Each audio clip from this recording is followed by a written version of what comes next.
That's here. That's home. That's us. That's one small step for man, one giant leap for mankind. Os ecos do universo. Rodrigo, recentemente estamos dando mais atenção aqui nos Ecos do Universo para grandes personagens do mundo astronômico. Cientistas que sabemos do valor e queremos que mais pessoas conheçam. Mas, de forma geral, a gente fala sempre das estrelas, dos planetas, das galáxias. Mas você já parou para pensar em quem nos deu a própria ideia do que é uma galáxia? E essa é uma excelente pergunta, Marco, porque nem sempre a gente teve essa visão do cosmos, repleto de bilhões de ilhas cósmicas. Hoje, claro, talvez pareça óbvio, mas nem sempre foi assim. E a resposta para essa pergunta que você acabou lançando para a gente aqui, passa por um nome que está gravado não só na história da ciência, mas no próprio céu. Ou melhor, acima da atmosfera. Hoje, aqui no Ecos do Universo, ouvinte, a gente vai falar sobre o homem que descobriu o cosmos. Vamos falar de Edwin Powell Hubble. É isso. E o nome é familiar para todo mundo, claro, por causa do telescópio espacial e também porque a página do Clube Centauri vem avisando com frequência quando o telescópio vai passar sobre as nossas cabeças, aí no Brasil. Mas a figura por trás desse nome é tão fascinante quanto as imagens que o telescópio nos envia. Edwin Hubble nasceu em 1889 no Missouri, Estados Unidos da América do Norte, e desde cedo mostrou que não era um sujeito comum. Já com seus 8 anos, o avô lhe deu um telescópio de presente, e o menino passou a noite inteira acordado observando as estrelas. Que presentão! Ganhar um telescópio quando se é criança é o melhor convite para a astronomia que existe. Mas essa paixão inicial bateu de frente com as expectativas do pai dele, que era executivo de seguros e queria que o pequeno Edwin Hubble seguisse sua carreira, digamos, mais sólida, como o direito, por exemplo. Imaginem só, gente. O pai proibia ele de estudar astronomia. Só que mesmo assim, Hubble sempre foi teimosão e entrou na Universidade de Chicago, onde se formou em matemática e astronomia no ano de 1910. Porém, é claro que a influência do pai ainda foi muito forte e ele acabou aceitando uma bolsa Rhodes para Oxford e ir estudar direito na Inglaterra. E foi lá que ele incorporou aquela persona que o acompanhou pelo resto da vida. O estilão inglês de ser virou uma segunda natureza sua. Ele adotou o sotaque britânico, o cachimbo, os ternos de tweed e a elegância.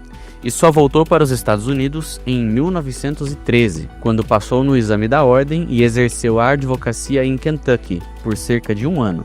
Mas, como ele mesmo escreveu mais tarde, a astronomia era o que mais lhe importava. Mesmo que ele se considerasse um profissional de segunda ou terceira linha, a paixão falou mais alto. E ainda bem que falou, viu?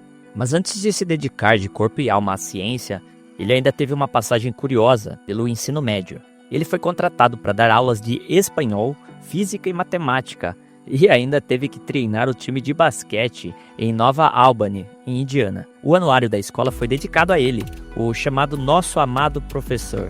Quando o ano letivo terminou, em 1914, ele voltou para a Universidade de Chicago para fazer o doutorado em astronomia. E aí vem uma virada de guerra, literalmente. Ele terminou a tese de doutorado em 1917, correndo, e foi convidado por George Ellery Hale, fundador do observatório de Mount Wilson, na Califórnia, para se juntar à equipe. Era a oportunidade dos sonhos, mas o que ele fez? Virou a noite para terminar a tese, fez a prova oral pela manhã, se alistou no exército e mandou um telegrama para Hale dizendo, e aqui vão as palavras dele, do próprio Hubble: "Lamento por não poder aceitar o seu convite, estou partindo para a guerra." Impressionante! Ele serviu na França e voltou apenas em 1919, e depois se apresentou no Observatório de Mount Wilson, ainda com o uniforme do exército, já no posto de major. E ele sempre insistia no título, apresentando-se como Major Hubble. Mount Wilson, naquela época, era o centro da astronomia mundial. Lá estava o telescópio Hooker, de 250 centímetros de abertura, o maior e mais poderoso telescópio da Terra naquele momento. E foi com ele que Hubble ia mudar para sempre a nossa visão do universo. Mas para entender o tamanho do desafio, a gente precisa lembrar qual era a visão dominante na época. Vamos voltar o rolo da história um pouquinho, gente. Astrônomos como Harlow Shapley, que era o grande rival científico de Hubble, tinha medido o tamanho da Via Láctea usando um método inovador, baseado no trabalho de uma mulher brilhante e que quem ouve o CentauriCast toda semana sabe de quem estamos falando. Era a toda-poderosa Henrietta Swan Leavitt, no observatório do Harvard College. Recapitulando para quem faltou a aula, Henrietta estudou um tipo especial de estrela, as cefeidas, que variam de brilho num ritmo bastante regular. Exato. A descoberta dela foi genial. Quanto mais brilhante uma estrela cefeida, mais longo é o seu período de pulsação. Ou seja, o tempo que ela leva para ficar mais brilhante, depois enfraquece e volta ao seu brilho máximo. E isso, como bem falamos no episódio sobre a vida dela, se tornou uma vela padrão para medir distâncias no espaço. Se você descobre o período de uma cefeida, sabe qual é o brilho intrínseco. Comparando com o brilho que vemos aqui da Terra, então você calcula a distância. Pois bem, Shapley usou isso para mapear as cefeidas em aglomerados globulares e então concluiu que a Via Láctea tinha uns 300 mil anos-luz de diâmetro, muito maior do que se imaginava até então.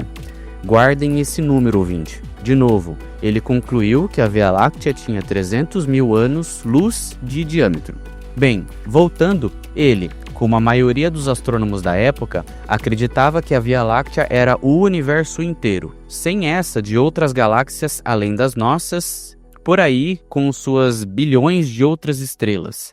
Aquelas manchas nebulosas, espiraladas que a gente via no céu, como por exemplo a grande nebulosa de Andrômeda, eram consideradas apenas nuvens de gás e poeira dentro da nossa própria galáxia. E foi aí que Hubble entrou em ação, usando o poderoso telescópio Hooker, precisamente na noite de 6 de outubro de 1923. Ele estava observando a então nebulosa de Andrômeda, também conhecida como Messier 31, e capturou uma imagem de uma estrela que inicialmente ele achou que fosse uma nova, ou seja, uma explosão estelar. Mesmo fenômeno que nós noticiamos no último Centauri News da Nova Muscae 2026, que brotou pertinho ali do Cruzeiro do Sul. Ele anotou ali, na chapa fotográfica, a letra N, N maiúsculo. Mas Hubble era meticuloso. Ele foi vasculhar o arquivo de chapas da mesma região, tiradas em noites anteriores, e percebeu que aquela estrela, na verdade, pulsava. Seu brilho aumentava e diminuía num ciclo de 31,4 dias. Não era uma nova qualquer, era uma cefeida, uma estrela cefeida. E aí vem um momento de pura emoção científica. O Hubble pegou a caneta vermelha, foi na chapa onde aquela estrela aparecia e rabiscou em letras garrafais, VAR, de estrela variável.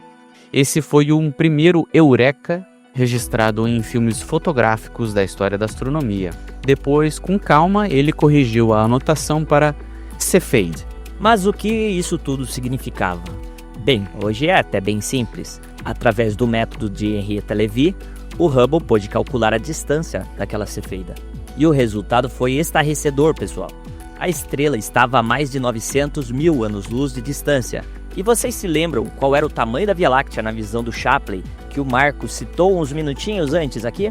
Pois bem, para refrescar a sua memória, Shapley tinha encontrado o valor de 300 mil anos-luz. Portanto, Andrômeda estava muito, muito além dos limites da nossa galáxia.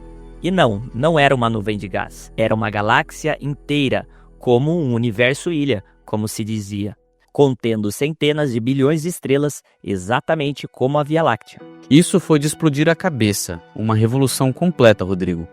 De repente, o universo não era mais só a nossa galáxia solitária, era um universo de outras galáxias. E o próprio Shapley, ao saber disso tudo, teria dito que, nas próprias palavras dele, isso destruiu o seu universo. E olha que interessante isso que aconteceu. O The New York Times noticiou a descoberta em manchetes, apesar de terem escrito o nome do Hubble de forma errada. Colocaram Dr. Hubble, bem, jornalista jornalistando sobre ciência. A apresentação formal dos resultados foi em janeiro de 1925, na reunião da Sociedade Astronômica Americana, lida por outro astrônomo porque, infelizmente, o Hubble não pôde estar presente. E a história não acaba por aí. Hubble, muitas vezes em parceria com Milton Hamilton, que começou como motorista de mula no observatório e se tornou um dos maiores observadores fotográficos da história, começou a medir a velocidade em que essas galáxias se moviam. Ele usava a espectroscopia analisando a luz das galáxias e observando o chamado redshift, outro conceito que é figurinha carimbada aqui no CentauriCast, aquele famoso desvio para o vermelho. Isso quer dizer se uma galáxia se afasta de nós, e aí as linhas do espectro acabam se deslocando para o vermelho, e quanto mais rápido se afasta, maior o desvio. Já em 1929, Hubble fez outra descoberta de arrepiar. Ao comparar as distâncias das galáxias com as suas velocidades de afastamento, ele percebeu um padrão, de que as galáxias mais distantes estão se afastando mais rapidamente do que as mais próximas. E essa relação ficou conhecida como Lei de Hubble. Perceberam a conclusão, pessoal? O universo não era estático, como se acreditava há muito tempo, um conceito quase aristotélico caindo por terra. Mas não, na verdade, esses resultados mostraram que o universo está se expandindo. Foi a primeira grande evidência observacional do que mais tarde seria chamado de Big Bang. E sabe, pessoal, curiosamente, o Albert Einstein já tinha previsto isso teoricamente com a sua teoria da relatividade geral. Mas ele, como muitos, achava que o universo era estático e, portanto, para resolver esse chabu, introduziu nas suas equações uma constante cosmológica, forçando o universo a ficar parado. Só que quando soube da descoberta do Hubble, Einstein foi especialmente visitá-lo no Monte Wilson. Agradeceu e chamou aquela correção de, entre aspas, o maior erro da minha vida. Faça uma pausa, pessoal. Tentem imaginar essa cena por um segundo. O maior físico do mundo indo cumprimentar o astrônomo que tinha razão. E então, depois disso, a fama do Hubble explodiu. Ele e a esposa Grace circulavam pela alta sociedade de Hollywood e da Califórnia. Recebiam e visitavam gente como Charlie Chaplin, por exemplo. Quando foi ao Oscar em 1937, a convite do diretor Frank Capra, Hubble foi ovacionado de pé. Ele era uma nova celebridade, um herói dos Estados Unidos da América do Norte. Mas é importante considerarmos que o Hubble foi um cara cheio de contrastes. Por um lado, ele era um cavalheiro educado, elegante, que adotou o tweed e o cachimbo de Oxford a vida inteira. Por outro, ele tinha lá seus defeitos. Uma crítica que se faz a ele é que inicialmente não deu o devido crédito aos trabalhos de Vesto e Slipher, do Observatório de Lowell, que já tinha medido o desvio para o vermelho de várias galáxias antes dele. E havia também uma rivalidade forte com Shapley, como citamos antes, o qual achava que o universo era menor. Mas a verdade é que Hubble foi o grande sintetizador, o cara que uniu as observações, mediu distâncias, classificou galáxias e mostrou o quadro completo. Aproveitando esse seu gancho aí, Rodrigo, falando em classificar galáxias, Hubble também criou um sistema que usamos até hoje, o chamado diagrama do diapasão, ou sequência de Hubble. Ele dividia as galáxias em elípticas e espirais, e depois em subcategorias. Embora a ideia inicial de que isso representava uma evolução estivesse errada, o esquema de classificação sobreviveu ao tempo e foi ajustado. As galáxias irregulares que não se encaixavam no padrão ficavam de fora, mas já era um começo. E durante a Segunda Guerra Mundial, ele tentou se alistar novamente, mas o convenceram que seria muito mais útil como cientista do que como soldado. Trabalhou em projetos balísticos e recebeu a Medalha de Mérito em 1946. Depois da guerra, ele teve um papel central no projeto e construção do telescópio Halley, de 200 polegadas, no Monte Palomar, 4 vezes mais poderoso que o Hooker. E ele teve as honras de, em 1949, ser o primeiro a usar o telescópio. Durante a vida, Hubble tinha uma obsessão a qual não foi realizada, que era ganhar o Prêmio Nobel. Ele chegou a contratar um assessor de imprensa no final dos anos 40 do último século para promover a sua candidatura. Mas na época não havia categoria para astronomia, e a física, que poderia abrigá-lo, não considerava suas descobertas como elegíveis. Há, portanto, relatos de que o Comitê do Nobel estava planejando conceder o prêmio a ele em 1953. Mas Hubble morreu em setembro daquele ano, vítima de um derrame cerebral. E como sabemos de episódios passados, o prêmio Nobel não é concedido póstumamente. Uma ironia do destino, não é mesmo?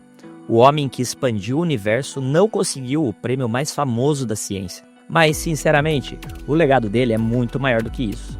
Hoje, temos a lei de Hubble, a constante de Hubble, a sequência de Hubble e, acima de tudo isso, ainda temos o telescópio espacial Hubble, que foi lançado em 1990 e ainda está em operação. Ele é o testamento vivo do trabalho de Edwin. O telescópio nos deu a idade do universo, refinou a taxa de expansão, descobriu a energia escura, fotografou galáxias, bilhões de anos-luz e é uma maravilha da engenharia humana, o qual podemos visualizar daqui de baixo.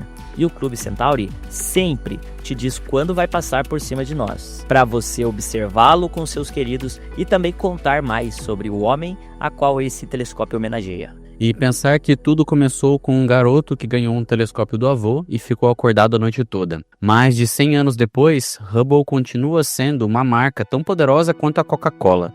Para muita gente, Hubble é só uma palavra de 6 letras que dá nome a um telescópio espacial. Mas agora você, ouvinte, sabe bem mais. Sabe que é o nome do homem que nos mostrou que o universo é muito, muito maior do que a gente jamais sonhou. E a busca, como ele mesmo disse, continua. Ele falou certa vez, e eu o cito, entre aspas, a busca continuará. Não até que os recursos empíricos estejam esgotados.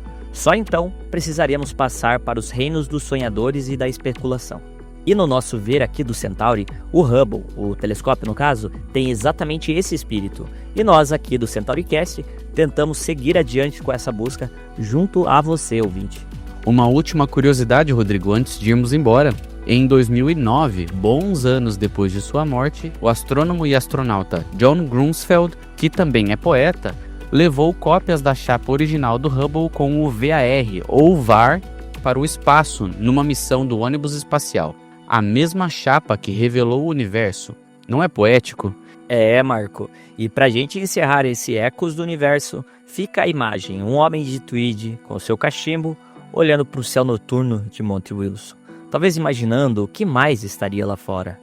Ele não só respondeu a essa pergunta, como nos deu a ferramenta para continuar perguntando. Esse talvez seja o maior legado de Edwin Hubble.